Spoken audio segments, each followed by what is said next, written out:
Ya, selamat malam pemirsa, besok malam akan menjadi malam yang dinanti oleh pecinta tim Garuda atau skuad Merah Putih karena besok timnas kita akan berhadapan dengan timnas Jepang dalam putaran ketiga untuk kualifikasi Piala Dunia 2026 zona Asia. Dan beberapa kali kesempatan pelatih timnas Sintayong menyebutkan bahwa pemain harus tetap menjaga mental, rasa percaya dirinya karena memang banyak yang beranggapan ini memang bukan lawan yang mudah untuk Indonesia. Kita tahu secara ranking di FIFA Indonesia ada di posisi 130, Jepang itu di posisi ke-15. Jadi apapun itu, harapan itu pasti ada, asa untuk Garuda pasti ada. Kita akan bahas malam hari ini seperti apa persiapan timnas Indonesia untuk menghadapi Jepang pada esok malam. Selengkapnya di Dua Sisi bersama saya, Dwi Anggia.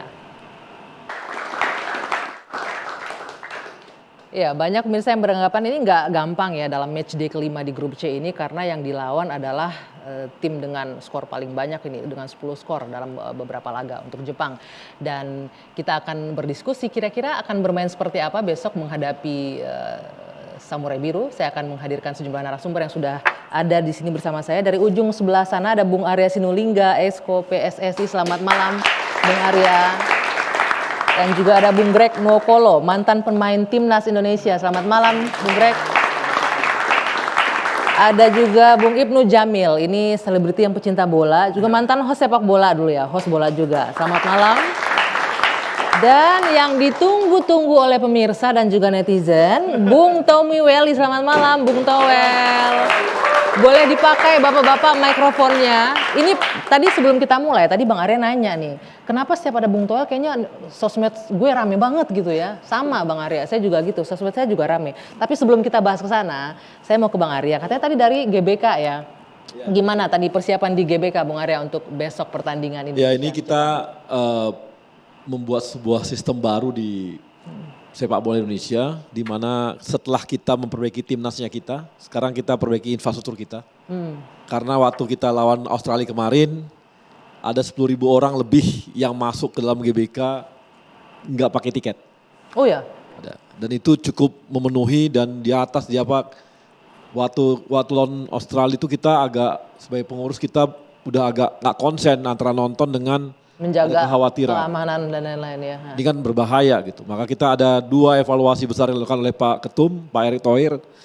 Kemudian yang pertama adalah mengubah manajemen untuk keamanan, di mana selama ini internalnya kita, sekarang udah pakai manajemen crowd management. Ini yang profesional yang kita ambil. Kemudian di sisi lain dari sisi infrastruktur, sekarang kita pakai member yang namanya Garuda ID. Okay. Jadi pembelian tiket pakai Garuda ID, kemudian setelah itu pakai CCTV. Itu CCTV-nya udah bisa ngecek semua. Jadi kalau kita ada merokok saja gitu ya, bakal ketangkap langsung. Ketangkap, langsung ada ID-nya.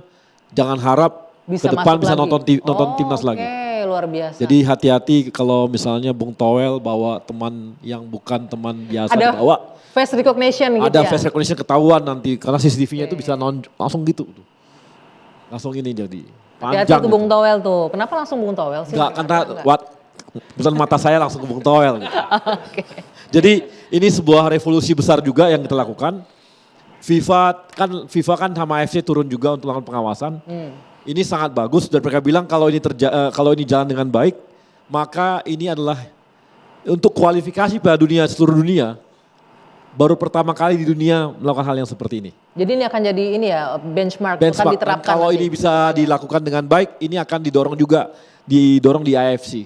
Oke. Itu jadi dipakai. Jadi ini sebagai kita PSSI berharap kami nggak hanya melakukan revolusi di permainan gitu ya, tapi kita melakukan revolusi di bidang supporter dan di bidang keamanan supporter. Oke, luar biasa.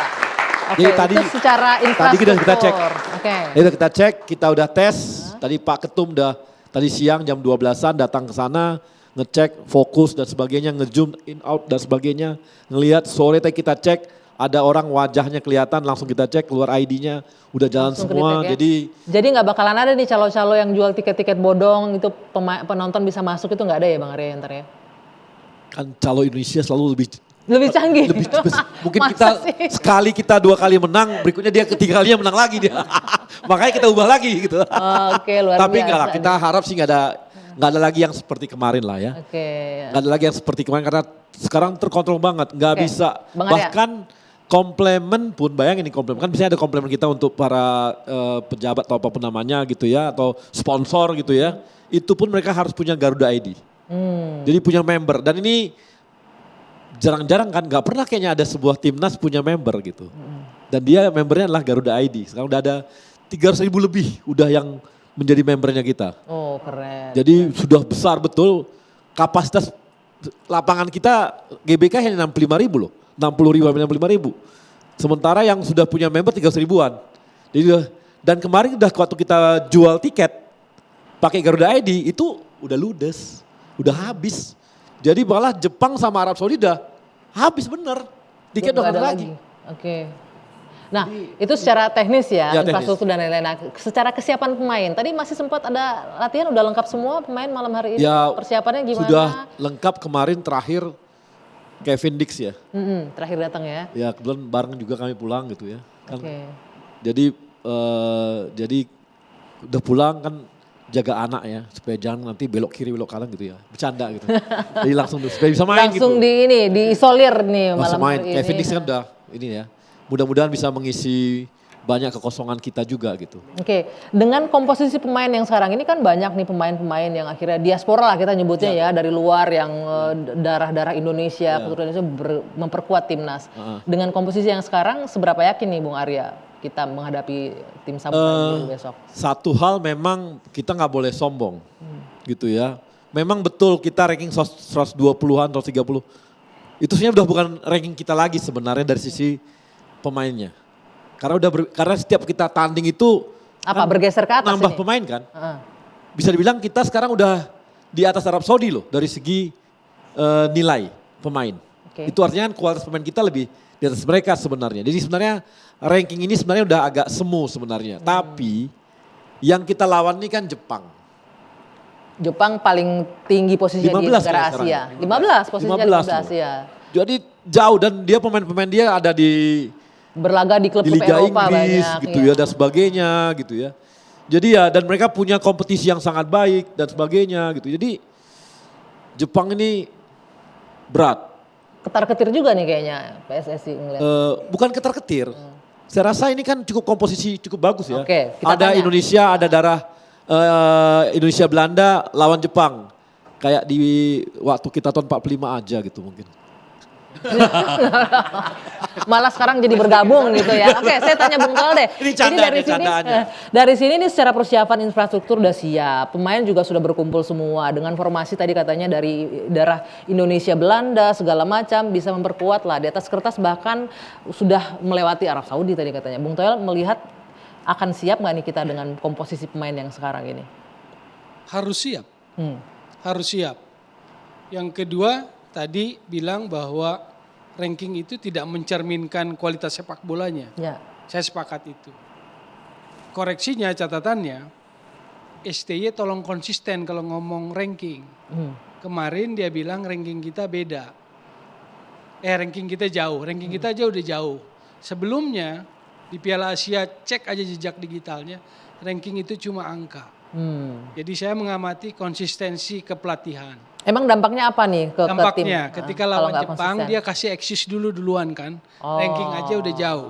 Jadi udah kasih pembelaan dulu lah, kalau kalah ya udah kan rankingnya excuse jauh kan? gitu ya. Excuses kan. Kenapa harus beda? Kalau era-era 90-an, 2000-an awal ketar-ketir bolehlah. Inferior, minder bolehlah. Kalah jangan kebanyakan udah bagus. Kan begitu kalau tahun-tahun kemarin. Kalau sekarang 15 loh naturalisasi yang di periode terakhir ini. Greg juga naturalisasi, tapi saya nggak hitung lah. Yang masuk periode ini aja 15, Belandanya 13 kan. Yang non Belandanya Jordi Amat sama Elkan Bagot. Tapi yang sekarang ada di tim 14 lah. Artinya Kan udah apa? beda, Ini kan? udah cukup jauh lebih Ya, tinggi. dengan proses yang melibatkan stakeholder negara, legislatif, eksekutif. Ini kan sebuah proses upaya mahal. Terus apakah kita mau bilang draw aja udah bagus, kalah 1-0 aja udah bagus. Saya bisa ngukur realistis sepak bola, saya bisa. Nah, kalau dengan Melihat posisi sekarang- kekuatan Jepang. Saya bisa. Tapi kalau dari sudut kita ngelola sepak bola, apalagi federasi, kasih target dong. Jangan Gitu ada loh. excuse dulu di depan. Jangan eksis dulu di depan, materi kita udah beda gitu loh. Kevin Dick kemarin kerja apa tuh namanya? Kayak Bandung Bondowoso lah itu kan. Prosesnya Dalam semalam itu. sebentar singkat Ya sekali. anggaplah karena ada Bang Arya yang ngerjain. Kan pulangnya Tepuk tangan bareng. dong buat Bang Arya dong. Yang Dari sudah berhasil Copenhagen membawa katanya pulang kan? Kevin Dick.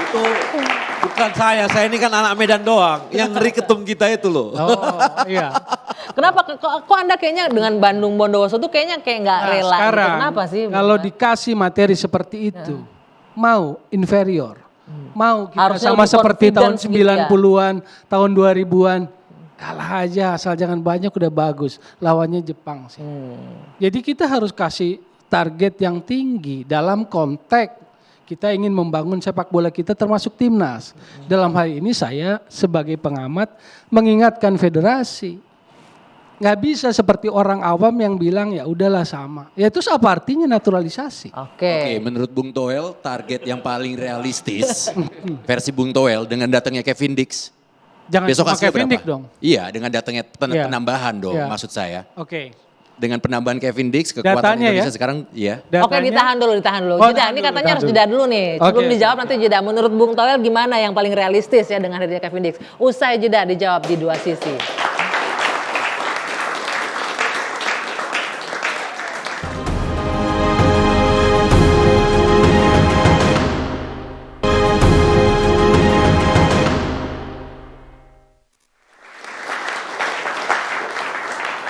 Timnas Indonesia akan menghadapi Jepang besok malam. Tadi yang menarik di perbincangan kita di segmen sebelumnya, Bung Toel menyebutkan ini pelatih jangan merasa inferior di awal dong, jadi excuse kesannya. Bahwa ini kan lawan kita berat, padahal formasi pemain sekarang sudah luar biasa, bagus-bagus gitu ya.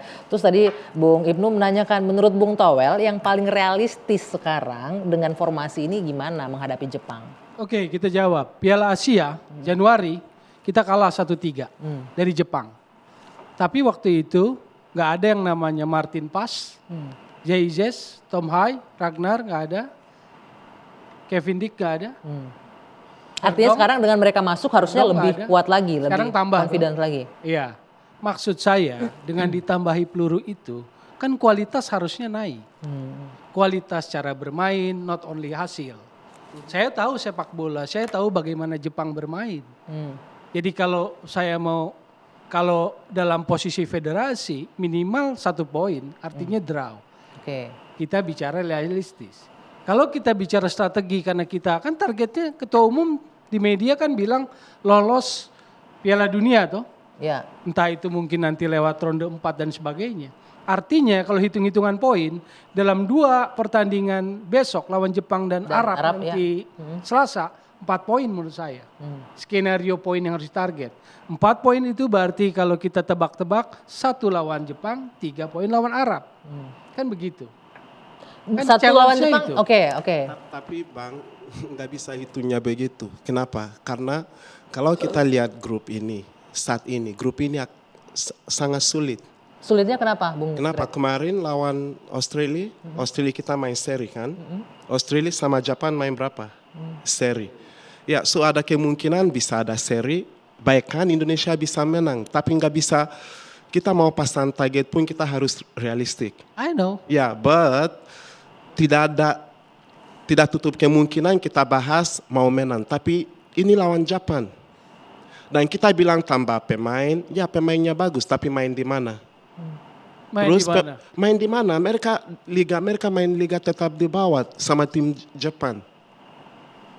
So kita harus realistik. Mungkin kalau kita mau bahas untuk keseluruhannya, mungkin Indonesia ya tetap mikir kita underdog. Kalau kita udah mikir dengan tambah pemain, otomatis kita udah jadi hebat. Itu nggak bisa. Kenapa nggak bisa? Ini Karena kan ada butuh nama-nama waktu. kayak seperti Kevin. Butuh ya. waktu. Ini terlalu singkat menurut Anda untuk Butuh membangun waktu. chemistry Mereka antar tim itu. Tim ini umurnya 3 bulan.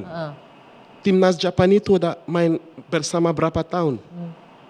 Dan kalau aku lihat setiap timnas main, ada tambah 1 pemain, ada 2 pemain yang baru yang masuk. Dan itu making kesini, making chemistry-nya hilang. Sepenting apa chemistry antar pemain itu dibangun untuk Artinya sebuah tim? misalkan, kalau aku main sama contoh Ibnu tiap hari, aku tahu gerakannya seperti apa, Oke. dia minta bola kayak gimana. Kevin yang terakhir datang ini, dia baru latihan mungkin 2-3 kali. Itu nggak cukup untuk ngebangun Besok langsung chemistry. diturunkan, pasti ada masalah di komunikasi. Bagaimana mau nggak mau, walaupun dia pemain baik. Dan kalau lihat semua gol yang kita kemasukan kemarin, itu defensive error. Bukan karena pemainnya jelek, tapi mereka butuh waktu. Oke. Jadi kita mau bilang kita mau menang, ya. Karena itu udah di depan mata, tapi kita juga harus realistis. Tapi realistis tetap ya. Kita lawan Jepang. Jadi saya juga mau nambahin dengan Greg, saya sepakat sebenarnya. Kalau tadi Bung Toel bilangnya itu target realistis adalah 1 dari Jepang, 3 dari Tiga dari Arab. Arab. Itu bukan target realistis kalau buat saya. Kenapa? Jepang balik lagi tadi. Pemain-pemain Jepang kita tahu kualitasnya, mainnya di liga mana. Bahkan imbang pun Anda nggak yakin Betul. kita bisa. Ya sangat ya realistisnya seperti itu. Boleh optimis, itu target optimis kalau buat saya tadi, bukan realistis. Realistis kita lihat Jepang, ya mungkin ada yang bilang posisi ranking FIFA ini ada yang berpengaruh, ada yang Ada yang tidak. enggak, Tapi kalau saya ngelihat materi pemain, ini ada sedikit diferensiasi masalah kekuatan. Jepang jelas lebih kuat ketimbang Indonesia, meskipun Kevin Dix Enggak, datang. itu tahu. Gini cara lihatnya. Gitu. Kemarin away ke Bahrain dan China itu miss target. Dalam sudut bagaimana mengelola tim nasional, saya nggak tahu federasi ya, saya nggak bisa mewakili federasi. Tapi dari sudut pandang saya itu miss, harusnya 4 kan poinnya. Kembali targetnya 4, nggak pernah berani maksimal kan. Oke. Menang Bahrain, menang China.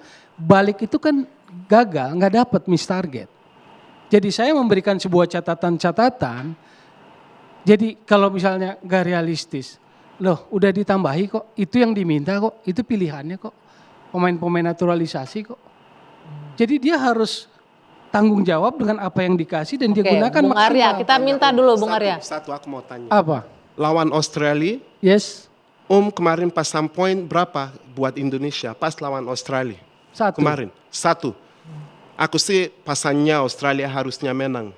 Kalau kita lihat head to head. But mereka bisa dapat poin. Pas kita lawan China, semua orang udah mikir, inilah China kalah semua kan. Ternyata. Ini sepak bola. Bisa aja orang mikir sekarang, kita mikir, lawan Jepang, tidak mungkin, kita udah kalah. Kenapa aku yakin mungkin Indonesia dapat poin lawan Jepang atau bahkan bisa menang? Kenapa? Karena Jepang itu mainnya nggak agresif. Sedangkan kalau aku lihat formasi Sintayong, mereka mainnya sangat agresif. Di situ dan Indonesia setiap mau main ofensif selalu kebobolan. Dibanding mereka main defensif Sepakat. dan tunggu. Jadi Sepakat, inilah Bro, sepakat. analisisnya makanya. Analisisnya adalah ketika Anda diberikan amunisi, lalu kita lihat kualitas permainannya. Betul. Kualitas permainannya, let's say dari November 2023 lawan Irak kalah, kualifikasi Piala Dunia 1-5, Filipina 1-1, baru di Maret menang Vietnam 1, ditambahin Tom Hai, Ragnar, Jay Izes menang 3-0 Vietnam, sama Irak kalah lagi 2-0. Kan yang saya mau tagih adalah karena dia sudah klaim level Asia. Saya mau tagih ucapan pelatih itu. Oke. Saya mau tagih level Asia itu. Federasi Kalau harusnya Anda sudah ngomong. klaim itu dan federasi begitu support, Mumpung bahkan ada stakeholder Bung Arya negara Expo. ini support, buktikan gitu loh. Mewakili Tapi Bang tanya Arya. aku, perlu waktu enggak? Oke, sebentar sebelum Kita kesana, orang Bung Greg, sepak saya mau bola tanya, Bung ngomong Arya. enak, clear gitu loh. Tapi karena pelatih sebagai yang paling bertanggung jawab ngomong gitu, saya sebagai pengamat mau nagih. Kapan dia misalnya kalah sama China terus kemudian ada pembahasan sepak bolanya, nggak ada. Progressive passing lawan China 6, China 24. Sentuhan di box penalti lawan di area penaltinya China, Indonesia 5. China sentuhan di penalti areanya Indonesia 12. Pertanyaannya dengan segitu banyak naturalisasi yang dikasih, apa yang dia kerjakan untuk lini depan, untuk kreativitas lini depan? Sentuhan di box area penalti lawan 5. Itu yang saya baca di statistik.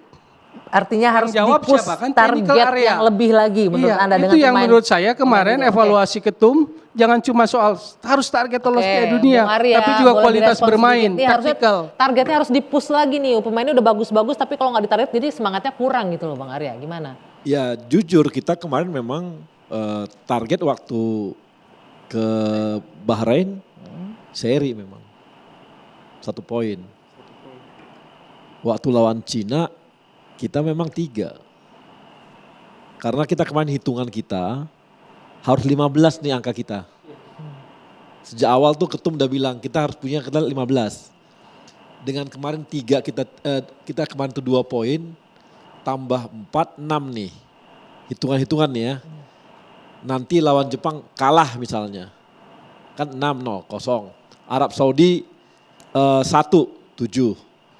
Masuk lagi Cina ke sini kita menang 3. 10. Masuk lagi Bahrain 3. 13. Baru kita lawan Australia. Harap 1. Lawan Jepang kalah lagi 15. Gitu hitungan-hitungan kasar-kasar lah gitu ya. Pada saat ini enggak, waktu ini artinya target kita. Karena apa? Kalau kita mau kan hitungan kita, yang lain juga saling hantam-hantaman nih. Kalau kita mau masuk ke round 4, kemarin itu kita 15 gitu. Round 4 nih, bukan round 3 loh. Ya. Bukan round 3 lolos, round 4. Nah makanya kemarin kita targetkan 1 Bahrain. Walaupun ada kesempatan kita bisa menang. Terlepas daripada wasit kita seperti itu. Tapi kebobolan di akhir itu kesalahan. Kita harus jujur itu. Kok bisa kita jadi jadi inilah panik gitu. Di akhir banget itu kan. Di akhir banget. Enggak, itu bahasanya evaluasinya ada nggak dengan kondisi-kondisi seperti itu? Pasti ada evaluasi. Kan kemarin kita secara teknikal juga dievaluasi gitu ya. Dan kemudian juga dari Pak Ketum juga evaluasi. Kan ketemu dengan Sintayong kan jelas itu Pak Ketum bilang apa. Dan di samping target kan udah diberitahu juga bahwa ini angka kita masih ada lagi nih tambahan. Kita harap 12 lagi nih. Dapat 12 lagi. 12 lagi dari mana hitungan 12-nya? Kan mau gak mau ya lawan Jepang berharap-harap nih. 1 gitu. Lawan Arab Saudi 3, tambah Cina Bahrain 3, 9 nih. Ya kan? Ini kan harapan nih 13 tambah nanti 0-0 nih. Kita 13. Harapan itu bisa tercapai nggak menurut Nah Bapak-Bapak? itu yang kalau Nanti kita coba. mau tetap optimis gitu. Kita artinya kita nggak boleh terlalu tinggi juga ini kita. Kan kita berharap semua kita bisa lolos nih. Oke. Iya kan? Optimis tapi harus karena realistis kan realistis Bang? ya, gini, Ah. nggak mungkin dong kita nggak pingin masuk ke Piala Dunia. Kalau gitu kami nggak perlu juga effort kami besar seperti ini gitu. Nah karena effort kita besar seperti ini, maka hitung-hitungannya seperti tadi harus memang. Oke, tahan dulu Bang Walaupun Arya. ini tahan dulu, Bang berat Arya. banget, Oke. tapi harus ada yang seperti itu. Kalau enggak, Bang Arya, Boleh tahan maaf, dulu saya nggak? potong. Dalam film itu ada namanya teknik plot twist. Kita nggak pernah tahu pertandingan besok, siapa tahu Berharap ada plot twist. Oke, tapi pertanyaannya apakah tadi optimis itu Plot realistis twist atau enggak? dapat Tapi poin nanti. 3, ya gini. kita nggak pernah tahu. Enggak, gini. Plot twist kan itu bisa, tapi kan kita kalau kita mau lolos round 4, artinya kita harus di posisi 3 atau 4, maka mau nggak mau. Ini yang kita kerjakan. Kalau dapat plot twist ya syukur alhamdulillah. Tapi kita ada target minimal harus kita kerjakan. Oke. Jangan kita terlalu tinggi harapan, ternyata Ya. seperti nggak mau juga. Ya, Tapi oke. kalau kita mau lolos, harus ini yang terjadi. Oke, target minimal ini akan tercapai atau tidak nanti kita akan bahas lebih dalam usai jeda saat lagi di Dua Sisi.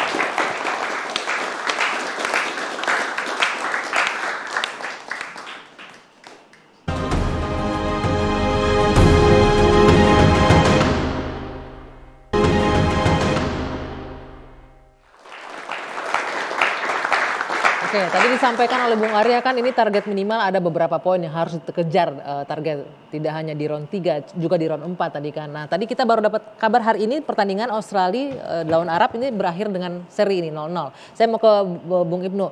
Dengan posisi ini peluang Indonesia jadi semakin terbuka atau malah semakin rumit nih jadinya nih di grup C ini? Semakin seru. Semakin serunya gimana? Semakin seru, poin akan terjadi perbedaan yang nantinya bisa tipis. Dan yang paling penting kayaknya nih perhitungan saya atau prediksi saya.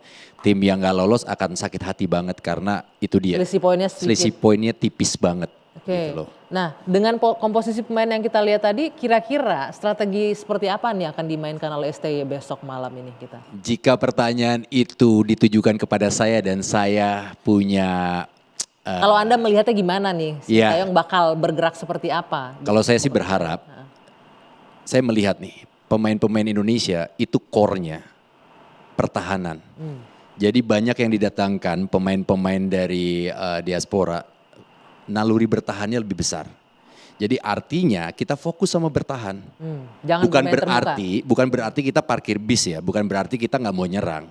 Tapi pertahanan itu alangkah baiknya kalau kita mulai dari lini tengah. Setelah itu kita harus bisa mencuri dan juga create changes sebanyak mungkin dan membuat peluang-peluang meskipun itu setengah peluang, bahkan sampai bola mati pun kita harus bisa manfaatkan untuk menjadi gol. Nah, kalau fokus permainan seperti itu, saya sangat yakin Jepang akan frustasi untuk menghadapi Indonesia jika memang pertahanan Indonesia rapat. Bung Greg, kalau kita ngelihat tipikalnya STY, ini akan tetap kita akan bermain terbuka atau bertahan seperti Bung Ibnu tadi menyampaikan? Bagusnya seperti apa menghadapi Jepang? Kita bisa lihat kemarin pas kita lawan Jepang, China, dia mau main terbuka. Hasilnya gimana? Kita kalah. Karena kita, aku harap kita tetap mikir kita underdog. Jangan kita mikir sekarang kita hebat.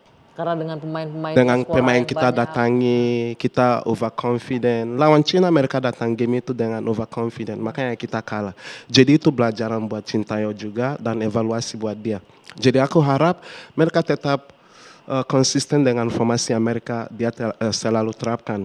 Adalah defensif yang kuat, yang sangat kuat. Manfaat counter attack. Kalau kita bisa curi 1 gol di menit awal, Jepang akan frustrasi. Dan aku yakin di Indonesia itu bisa terjadi, anything can happen di GBK. Aku Bermain di masih kandang yakin, sendiri ya, iya, aku yakin. Cuman kita harus main sangat disiplin. Menang pertandingan itu 90 menit, bukan menit 1 menit, 2 menit. Kita harus sabar, buat mereka frustrasi. Setiap ada peluang, main secara tim, jangan mau menang sendiri, jangan mau cetak gol sendiri, main kolektif, bantu teman. Mungkin mudah-mudahan kita bisa dapat 1 poin. Bahkan bisa kita dapat 3 poin. Sebelum pertandingan apapun, aku harap semua pemain di situ mikir kita bisa menang. Bukan mau masuk lapangan bilang, oh aduh Jepang, aduh.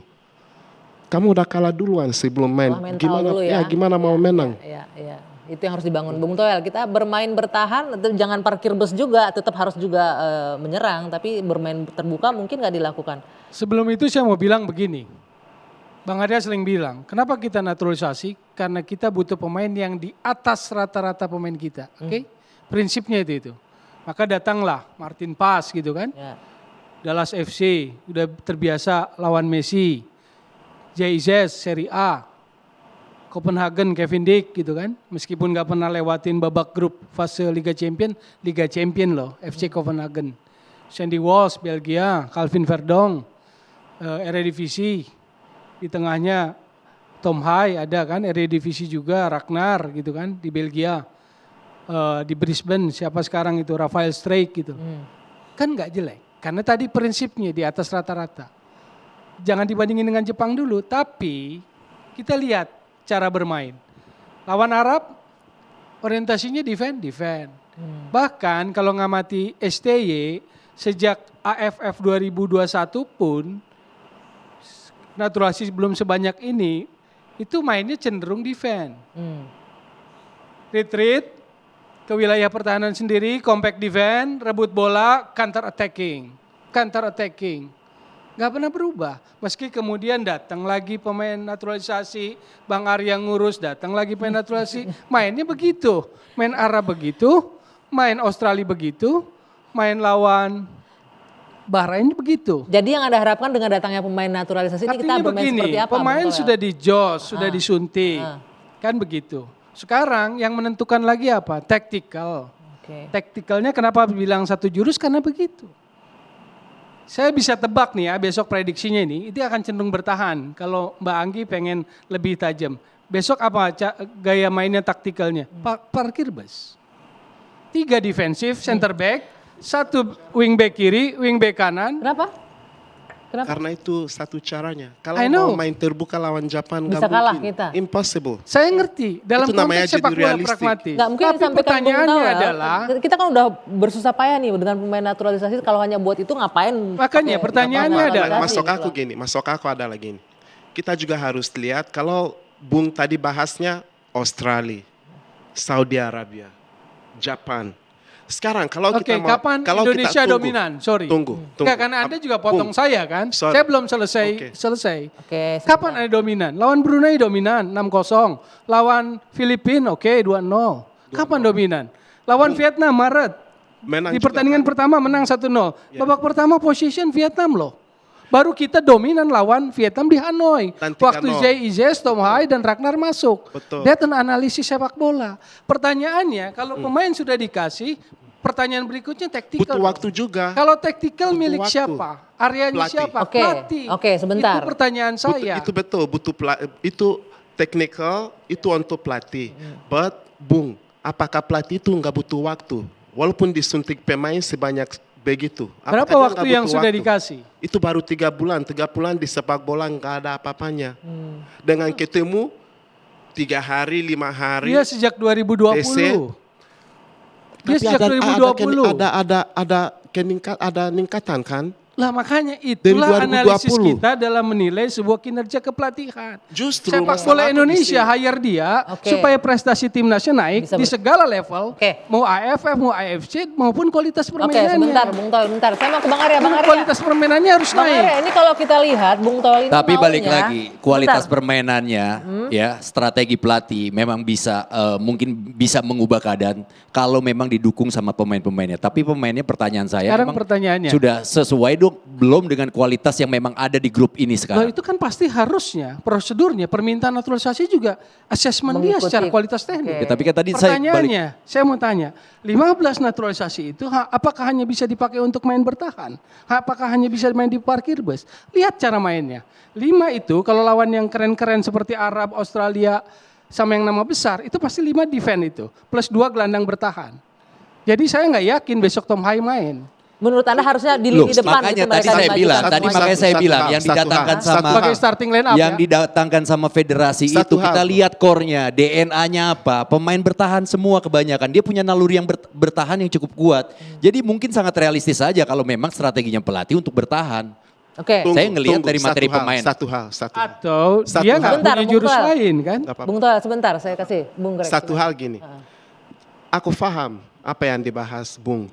Oke, jadi kalau kita mau bahas sekarang, kita bisa dibilang gini. Oke, pemain yang dinasionalisasi sekarang akan ada baiknya pas mau EFF, mereka juga diturunkan. Jangan udah nasionalisasi sebanyak pemain ini, terus pas mau EFF kita bilang itu nggak penting. Tujuannya apa? Untuk membangun tadi chemistry itu mau yang Anda bangun bilang itu. karena sekarang kita bilang kita target Piala Dunia. Bagaimana kita mau bahas kita targetnya Piala Dunia kalau kita nggak bisa juara EFF? Oke. Terus pas itu kamu bilang mau pakai U22, aku nggak setuju sih ya. Itu harus pakai tim yang paling kuat. Dan dengan kalau pelatihnya mau pilih pemain U22, hasilnya juga dia tanggung Oke. jawab. Oke, Greg, saya harus jeda dulu masih sebentar. bisa kasih Bung Ibnu. sedikit aja. Mungkin niatnya Greg bener juga, bagus gitu loh. Untuk mengukur kedalaman skuad dari Sintayong kan. Seberapa tangguh dia ketika di kualifikasi Piala Dunia dan juga kita coba bandingkan dengan AFF. Permasalahannya buat saya, ini klub-klub yang di Eropa tidak akan mengizinkan. Mereka untuk bermain di sini. Itu Terlalu bukan sering excuse. melibatkan klubnya mereka. Ibnu. Oke. Gak usah jadi excuse begini loh. Loh, Oke, tapi sebentar kalau nggak ada nanti izin ditahan dari dulu. klubnya Nanti gimana, Bu? kita Iya jeda dulu. betul, jadi excuse itu nanti. Oke, Bung Toel, Bung Ibnu, Bung Greg sebentar. Kita akan lanjutkan diskusi ini usai jeda saat lagi di Dua Sisi. Tetaplah bersama kami.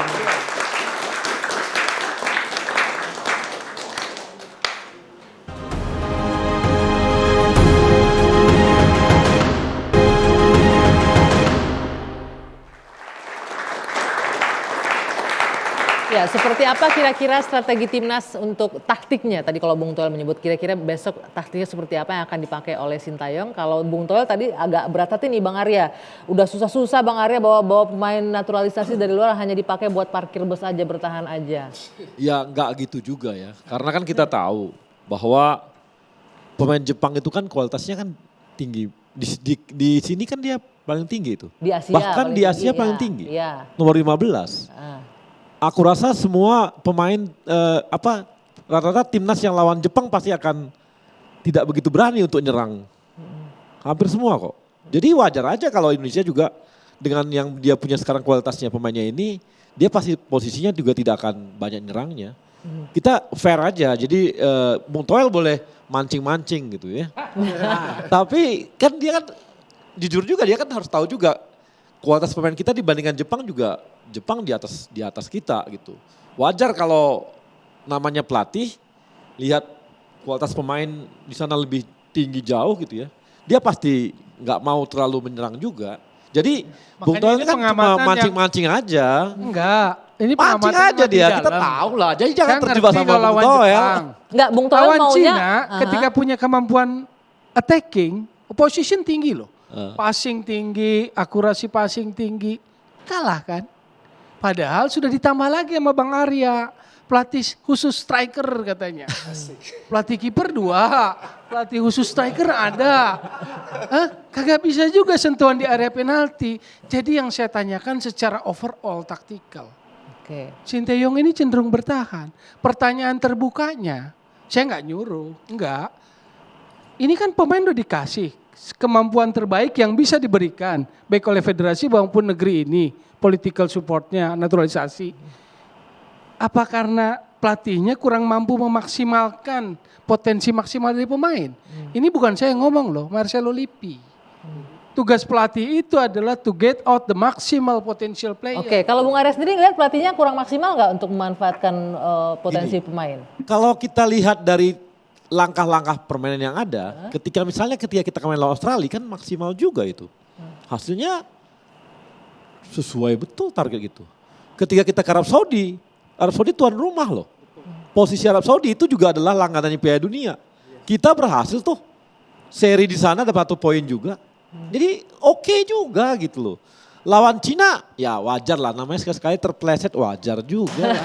Oke, sekarang kita Jadi bicara jangan selain jadi ini, jangan tadi itu yang kata boleh. Bung Toel, jangan overall langsung dikatakan seperti itu. Walaupun kita evaluasi juga, tapi kita harus objektif lah. Jadi jangan dipukul rata juga semua. Jadi artinya di beberapa permainan kita lawan Bahrain misalnya, kita udah harusnya menang 2-1 kan. Itu ya kepleset di ujung gitu ya. Tapi ya apa boleh buat, sebenarnya target 1 poin loh. Oke. Tapi bisa di 3 poin kemarin Oke, itu. sekarang gitu. nih sebelum kita ini akhir ini, pengen tahu nih starting 11 menurut teman-teman ini gimana? Bung, satu tanya. Apa tuh? Jadi kalau aku lihat dari bahasa Bung ini, menurut Bung, Sintayong kurang pas buat timnas sekarang. Siapa yang Secara- pas? Gak usah Pikiran basa-basi, terbuka. straight to the point aja. Secara pikiran terbuka kita harus membuka kesempatan pada pelatih lain yang lebih punya kualitas. Tapi saya Tapi tunggu dulu. kalau aku, aku masih pengen lihat dia di level Southeast Asia. Bung Toel, kalau Setuju. Anda bilang Aku mau. STY, sebentar saya memperkuat nih pernyataan Bung Greg. Kalau dibilang STY nggak berhasil gitu ya, tapi kita sampai di titik ini itu something loh. Indonesia sampai di round 3 kualifikasi Piala Dunia. Sekarang Ini pertanyaannya, luar siapa biasa. yang benar-benar dibangun? Dia mau klaim itu pemain naturalisasi dibangun oleh dia? No, nanti dulu. Mereka dibesarkan di sepak bola Belanda, yang mayoritas Belanda itu. Dia hanya tinggal menggunakan, mengambil potensial maksimumnya gimana ngeluarinnya, kan itu. Tapi yang kita lihat cuma 1 jurus, mohon maaf. Dia hanya kuat bertahan. Bukan soal besok lawan Jepang. Saya tahu dengan segala upaya yang sudah dikerahkan oleh federasi, dia akan bertahan besok parkir bus. Karena dia pragmatis, karena dia penting untuk mempertahankan posisinya Tapi sebagai pragmatis itu nggak haram kan ya Bung nggak dalam sepak haram. bola? Iya, tapi apakah dia mau punya Ya bagi visi yang Bung lebih Toel tinggi? kan pragmatis. Kalau bagi saya yang penting lolos. Iya, Dan oke sampai itu target. di tahap Iya, pasti ini pencinta ya. sepak bola pengennya lolos semuanya. Pragmatis Realistisnya nggak kan apa-apa. seperti itu. Saya sebagai pengamat menuntut kualitas yang lebih tinggi. Nggak masalah. Oke aja. Kalau Nah, saya ini- nggak iya. masalah. Bung Arya, Mau nggak, parkir ini- bus, ini- mau pragmatis, nggak masalah. Yang penting Indonesia bisa lolos. Nggak, Saya menuntut tapi- kualitas Saya yang nggak lebih penting. tinggi. Yang mau bertahan, mau menyerang, yang penting lolos. Oke. Nah, makanya. Ini- Itu Bang pernyataan. Arya, ini kalau kita lihat positifnya ini bentuk kecintaan terhadap tim dan juga pelatih harusnya bisa Kalau jauh Bung lebih Toel baik sebenarnya- dari ini kan gitu ya. Sebenarnya dia adalah satu-satunya orang Indonesia yang paling cinta sama Sintayong. Bapak-bapak Karena terakhir. dia selalu komentar. Kan kita kalau komentar kan Berarti kan dia pengen yang lebih baik Enggak, lagi. saya bingung Pengen gitu loh. Sintayong memberikan apapun yang jauh mengenai lebih baik Sintayong dia akan lagi. selalu gitu. Itu Enggak, saya bingung. karena cinta Saya itu. bingung. Jadi Misalnya begini. saya percaya sama cintanya Sintayong, Bung Toel sama Sintayong. Oke, Oke. boleh nih sampai ini. Waktunya habis. Terakhir. Saya bingung. Bahrain Cina gagal target, cuma 1 poin. Dia pulang ke sini untuk pelatih yang gagal target di Bahrain dan Cina, dia datang ke sini 1 main golf, 2 syuting iklan. Sorry soal gestur. Iya. Soal Asli dia gestur. berarti fansnya Sintayong. Betul. Ikutin banget. Gestur. Dia Lalu ikutin kita banget. satu lagi belum selesai. Bung Toel kayak Bapak, sama Sintayong. waktunya dia bilang Bapak-bapak, targetnya maaf. finalis. Oke. Loh, Bung yang nentuin Toel. target itu federasi, Oke, bukan Bung Toel. pelatih. Nanti saya akan Kedua dia pertemukan- pakai eksis lagi Oke. U22. Nah, nanti saya pertemukan Bung Toel sama Sintayong. Terakhir, prediksi skor besok malam berapa, Bang Arya? Ya saya sih skor nggak berani, tapi yang pasti berharap Oke. ya, 1 poin kita dapat. Oke, Saya 1 sih poin. berharap seperti itu. Bung Greg, Aku pikir besok sih bisa 1-1. 1 sama. Bung Ibnu. Saya realistis saja, agak sulit. Tapi semoga ada keajaiban, itu aja Oke, sih. Bung Toel. Saya nggak memprediksi karena saya sudah yakin besok parkir bus. Itu prediksi juga sih, bukan. Gak tapi apa-apa bukan parkir prediksi bus, skor. yang penting Indonesia Ya, dapat lolos. poin. Oke, Nah, dapat itu poin. dia. Oke, baik Birsa, apapun itu kita sama-sama tentunya berharap yang terbaik besok. Bola itu bundar ya nggak sih? Bola itu bundar kemungkinan selalu ada, walaupun realistis, tapi kita tetap harus optimis. Tim Merah Putih besok selamat berjuang, semangat. Kami semua berdoa untuk timnas besok malam. Saya tutup 2 sisi malam hari ini. Saya Dwi Anggia, kita jumpa lagi pekan depan.